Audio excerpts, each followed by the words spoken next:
আপনারা দেখেছেন দফায় দফায় ঘাটাল থানা থেকে বিভিন্ন রকমের অফিসাররা আধিকারিকরা এসেছেন আন্দোলনকারীদের সাথে কথা বলার জন্য।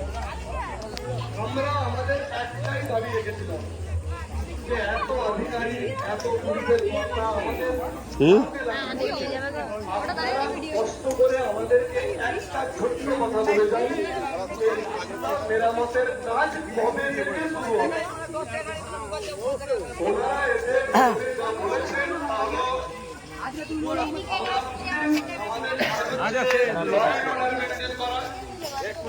রাস্তা মেরামতের কাজ আমাদের নয়। আমরা ডিওয়াইএফআই এর পক্ষ থেকে তাকে বলেছিলাম যে আপনাদের কাজ যদি রাস্তা মেরামত করা না হয় তাহলে ভগ্নপ্রায় রাস্তা আর ভগ্নপ্রায় রাষ্ট্রের মেরামতের দায়িত্ব ডিওয়াইএফআই তার কাঁধে তুলে নিয়েছে বলে আজ আমরা এই রাস্তা অবরোধ করেছি। বাইরে আছেন, উনি আসতে পারেননি, উনি ফোন করছিলেন এবং এই রাস্তা সারাই সংক্রান্ত যা প্রস্তাব এবং কথাবার্তা উনি আমাদের জেলা সম্পাদক সুমিত অধিকারীর সঙ্গে করেছেন। কি আলোচনা হলো, এই আন্দোলন থেকে আমরা কি পেলাম, আগামী দিনে কোন পথে আমরা এগোবো, এই ব্যাপারে বিস্তারিত বলছেন ডিওয়াইএফআই পশ্চিম মেদিনীপুর জেলার সম্পাদক কমরেড সুমিত অধিকারী।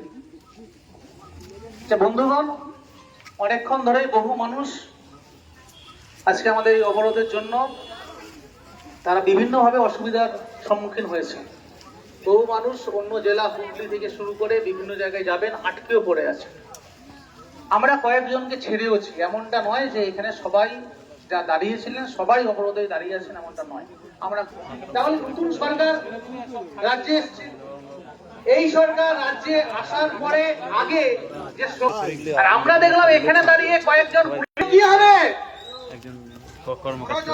ভিডিও অফিস ঘেরাও হবে তো, যাবেন তো, হাত তুলুন যারা যারা যাবেন, আর যাদের অসুবিধা হয়েছে তাদের কাছে আমরা ক্ষমা প্রার্থী। অনেক মানুষকে একজোট করে ভিডিও অফিস পিডব্লিউডি অফিস হল দিচ্ছেন, দেখতে পেয়েছি। বন্ধ করুন। আমরা বলছি বৃহত্তর আন্দোলনে যেতে হবে। এখানে আজকে আমাদের পুলিশের আধিকারিকরা কয়েকজনকে ডেকেছেন যে আপনারা এসে কথা বলুন। আমরা বলছি পুলিশ যখন এখানে এসেছে আমাদেরকে রাস্তা অবরোধ করতে, তাহলে ভিডিও অফিসে আজকে যাওয়া হয়নি, আজকে সে অফিসার থাকে আধিকারিকদের সঙ্গে জমা দেখা হবে, দেখা হবে, কথা হবে। কিন্তু এই কথা আপনারা মনে করে রাখুন, ছেড়ে রাখুন। একই জনগণের সরকার এই রাজ্যে প্রতিষ্ঠা হয়েছে।